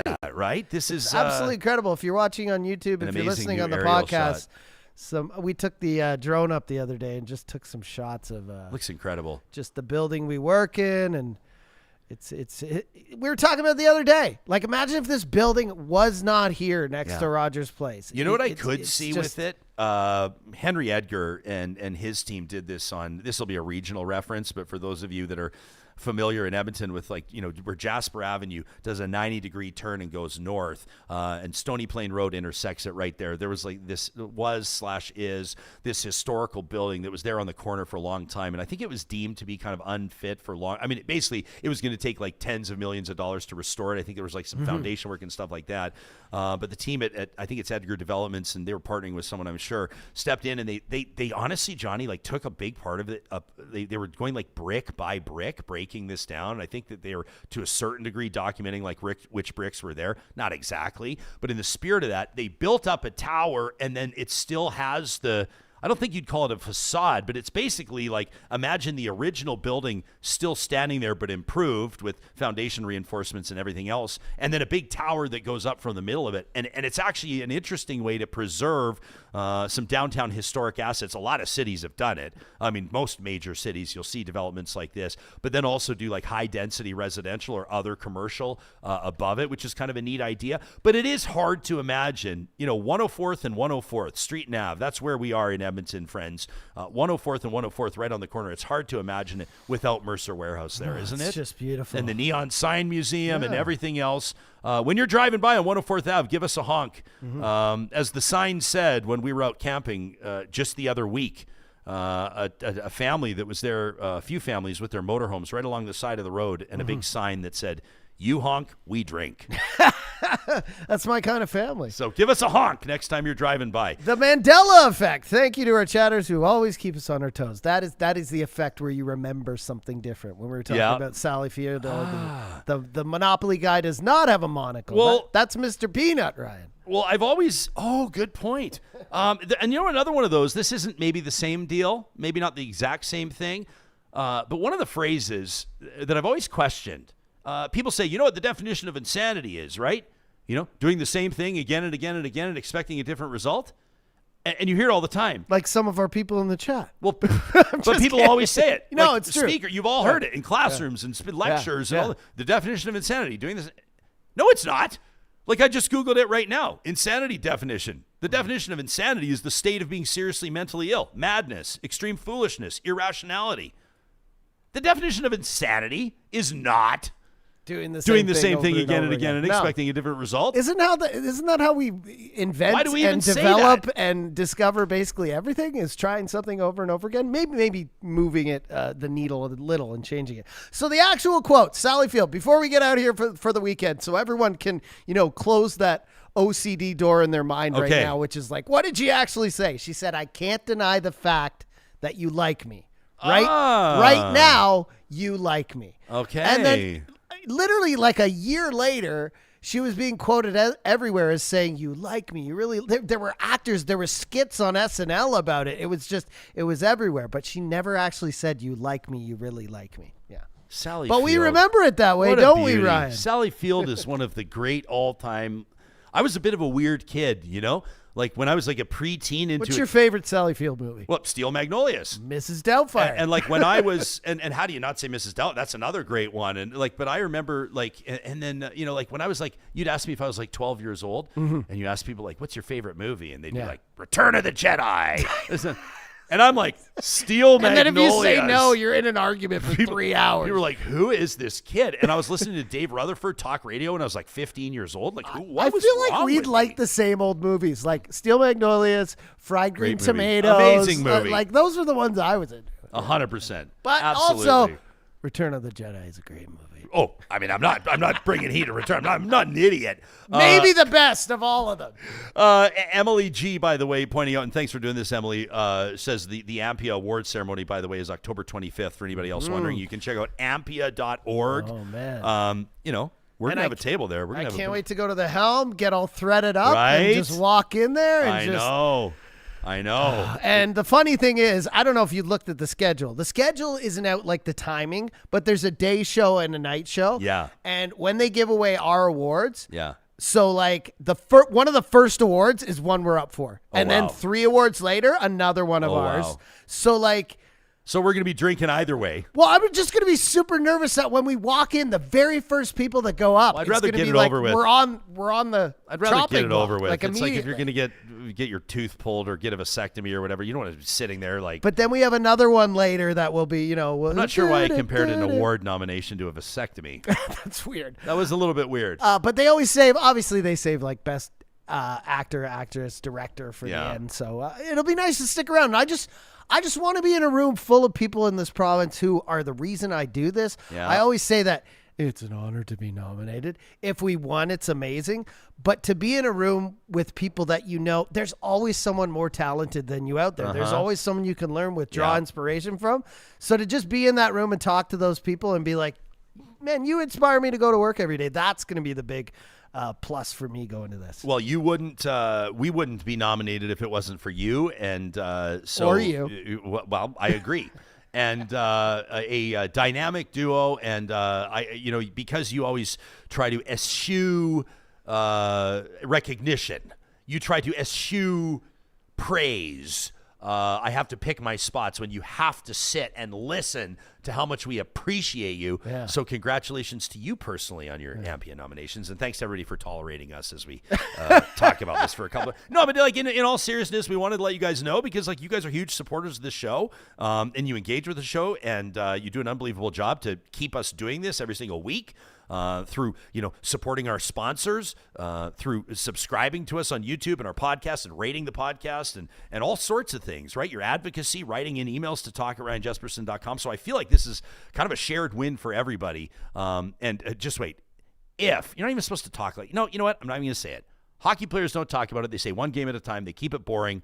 We're going to approach this, John, one nomination at a time. And it's just an honor to be here. We will wrap this episode, though, however, with a weekly tradition, courtesy of our friends at the DQs of Northwest Edmonton and Sherwood Park. This is a chance for you to bring us your hottest takes. That's right. This is where we hand over the microphone, all of these real emails to talk@ryanjesperson.com or comments on our YouTube channel. It's the Flamethrower, presented by the DQs of Northwest Edmonton and Sherwood Park. Real talker Trevour Bouds was watching our episode with Max Fawcett on the 15th of August, where Max argued that it's too soon to judge Mark Carney on his performance in negotiating with Donald Trump. Trevor says, nice to see Max took down his Karl Marx portrait. The fact is, Mark Carney was elected to negotiate with Donald Trump, and he's failed miserably. Max will never acknowledge it, but the reality is clear to anyone who's not paid by the libs. That from Trevor. What about this one from Adam C., who's been listening to our talk on density infill housing? He says, Jespo, Johnny, Edmonton has an opportunity to really get ahead of this density issue, but will absolutely miss this opportunity as the city refuses to get out of its own way and help anybody other than Oilers Entertainment Group. Adam says City Hall just passed to build a massively subsidize the Oilers and Molson Coors to build this new fan park. Understandable given how cash-strapped those two organizations are, says Adam. But in that bill, it also provides the funding to demolish the old Coliseum. Why not use that land to build affordable apartments, not a carbon-neutral boondoggle like Blatchford, but like a 50-story or 100-story apartment complex with half of it dedicated to one-bedroom, one-bathroom affordable units. The land already has LRT and bus access, car ownership, unnecessary. He says there's also room for a police station to be built to reassure all those neighborhood defenders, nice reference from our episode, Adam, who are afraid of poor people moving into their neighborhoods rather than sleeping behind businesses in Chinatown. But hey, says Adam, if we miss this chance, we can always try again in 10 years when the CFL folds and Commonwealth Stadium is abandoned after the city passes another bill saying OEG is the only permitted host for live music events in the city of Edmonton. That from Adam C. What about this one from Cole, who says, hey guys, really good chats on density lately. One view I've not heard represented yet, the damage that viewing real estate as an investment has done to the market. If everybody expects their property to increase in value beyond the rate of inflation, we're never going to have affordable real estate ever again. Cole says home ownership is a means to escape rent payments versus a nest egg investment, right? Same goes with commercial. He says until people can own homes and businesses can own their own buildings, there's too many middle hands extracting money for no value. What about this one from Alberta Gengar, talking about our discussion on August 27th with Punita and with Heather. And, of course, we talked to Tom out of the city of Calgary. He says, I was with the economic development folks until their plan requiring forcing return to work on workers, says Alberta Gengar. Fuck off. I'm not even somebody who works remotely, despite being allowed to 2 days a week, but you shouldn't depend on 9 to 5 folks keeping your downtown afloat. That's such a lazy way to develop a city's downtown economy. You want to be like Centertown in Ottawa, which is a ghost town after 5 p.m. Downtown should keep itself afloat and viable and not depend on a captive audience of office workers. No thought is given to the development that could happen in other nodes of the city either. Way to strike the low-hanging fruit there, everybody. Maybe next time you'll consider a beautification grant, too. Alberta Gengar out. I love the sign off. How about this one from Gillian? It says, Jespo, Real Talkers, I'm in shock. My main thought right now, what the hell? I went to work a day early. She's a teacher. To get her classroom organized, discover she has brand new desks and more Chromebooks. That's exciting, Johnny. So she says, suspicious, but my first thought was, oh, maybe Danielle Smith's math is finally math. And then I counted the desks and I counted the Chromebooks, 36 of each. Says I couldn't believe that was how many students that I'm going to be teaching this year. Now, classes of up to 40, not that unusual in junior high, but over the years, my school's really scrimped and sacrificed everything that we could. Librarians, teaching staff, EAs, counselors, to keep class sizes as low as possible. She says, I think most parents know that there's no way a child can get what they need from a teacher in such large classes. But what doesn't get discussed enough is how crowding students together like this affects their mental well-being, extra stress, anxiety, the unpleasantness of not being able to have some real space. Says it can even trigger violence. Gillian says Quebec was still thousands of educators short just 1 week before the start of the school year. Now some of the bodies that they're putting in classrooms aren't even qualified teachers. Alberta's on a path towards the same. If teachers remain this challenged here in this province, we're going to be like Quebec, where the best thing can promise parents is an adult in the classroom. Danielle Smith needs to grow up and be the adult Alberta's education system needs now and release appropriate funding. Gillian says every day of a strike or lockout will be one less day I'll have to be in a classroom managing 37 kids, and I'm not too mad about that. How about this from Lee? What are you laughing at? Everybody assumes they're going on strike, by the way. Kids. Everybody assumes they're going on strike. Everybody holding their breath. Families don't know what the hell's going on right now. I Is know. there gonna be, like, are your kids going back next week or not? Back to Lisa. Lisa, on the Air Canada strike, we were talking about, did you hear that, Air Canada's flight attendants union, we're putting in front of Canadians. They're doing a lot of unpaid work, checking people in, loading the overhead compartments, not getting paid till they take off. Lisa says, just an FYI, guys, working in oil and gas fly-in, fly-out work, says it was no different. Get this, Johnny. Says she had to be at the airport by 4 a.m., fly up, be in the office by 7, and when they were in the office at 7 after plane travel, that's when their 12 to 14-hour shift actually started. Jeez. Lisa said it always felt so unfair. Holy. And finally, this from Alex. After our conversation with Dr. Mark Tyndall about vaping, the unexpected and accidental vaping advocate, Alex wrote in, and he says, Jespo, catching up on past episodes. Thanks, Alex. Says when he was listening to the Flamethrower from this past Friday, so like mid-August, says one of the listeners wrote in about how, like, with water features, when people install them in their houses, remember this disgusting photo that they shared? The nozzles can get all plugged up from the vape juice in the water, that the water feature is filtering out of the air, getting sucked up into the pump and the tubing. Now, again, we've not fact-checked this. We don't know if this photo's real. We don't know, but it's the Flamethrower, so quite frankly, who gives a fuck, right? We're having some fun here. So Alex says, I definitely would believe that story. Jespo says, I used to work in a computer store,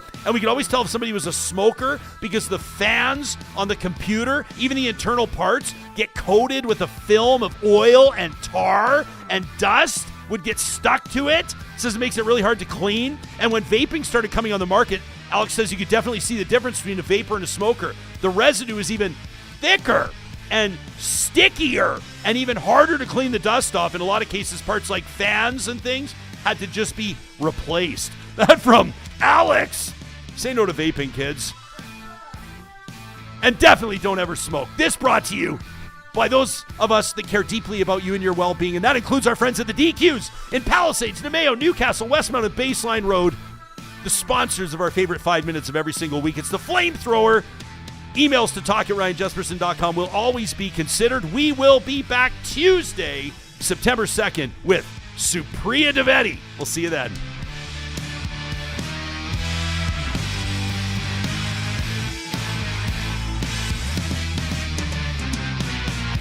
Real Talk is hosted by Ryan Jesperson, executive producer Josh Dunford, technical producer John Hicks, general manager Katie Cook-Chivers, account coordinator Lawrence Derlego, human resources Lena Shepard, website design Mike Johnston, voiceover by me, Carrie Skelton.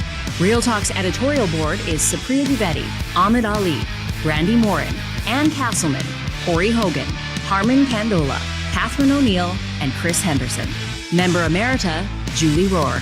Real Talk is recorded in Edmonton, Alberta on Treaty 6 territory, the traditional and ancestral territory of the Cree, Dene, Blackfoot, Saulteaux, and Nakota Sioux, home to the Métis settlements and the Métis Nation of Alberta. Real Talk is a relay project. For more, check out ryanjasperson.com.